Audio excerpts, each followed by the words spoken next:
Kidney transplant হয়ে গেছে, তো সেক্ষেত্রে আমি কি আর কোনোদিনই মিষ্টি খেতে পারবো না? আমি কি আর কোনোদিনই একটু সন্দেশ খেতে পারবো না?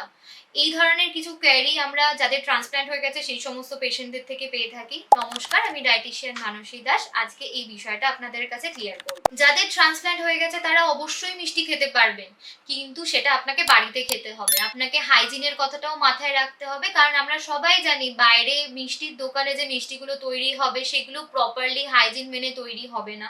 তো আপনাকে যেহেতু প্রপার হাইজিন মেনটেন করতে হবে, সেহেতু আমি বলবো যে বাড়িতেই যাতে আপনারা মিষ্টিটা তৈরি করেন।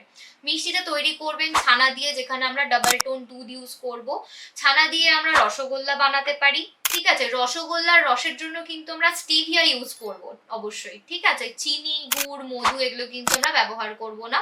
স্টেভিয়া দেব। পেশেন্টের যদি ডায়াবেটিস নাও এসে থাকে আফটার ট্রান্সপ্ল্যান্ট, স্টিল আমরা কিন্তু স্টিভিয়াই ব্যবহার করব মিষ্টির জন্য। যখনই আমরা মিষ্টি কিছু বানাচ্ছি ট্রান্সপ্ল্যান্ট পেশেন্টদের ক্ষেত্রে আমরা সবকটাতেই কিন্তু স্টেভিয়াই ব্যবহার করব। সেখানে আমরা চিড়ের পোলাও বানাতে পারি, চিড়ের পায়েস বানাতে পারি, বা হচ্ছে আমরা একটু চালের পায়েসও কিন্তু বানাতে পারি।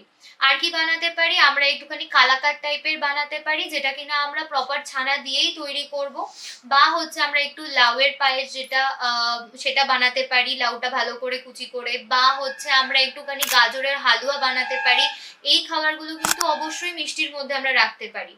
আচ্ছা, মিষ্টিতে দুধ যখনই ব্যবহার হবে সেটা অবশ্যই ডাবল টোন যাতে হয় সেটা কিন্তু মাথায় রাখতে হবে, যেহেতু ফ্যাট পোর্শনেও আমাকে একটু রেস্ট্রিকশন রাখতে হবে।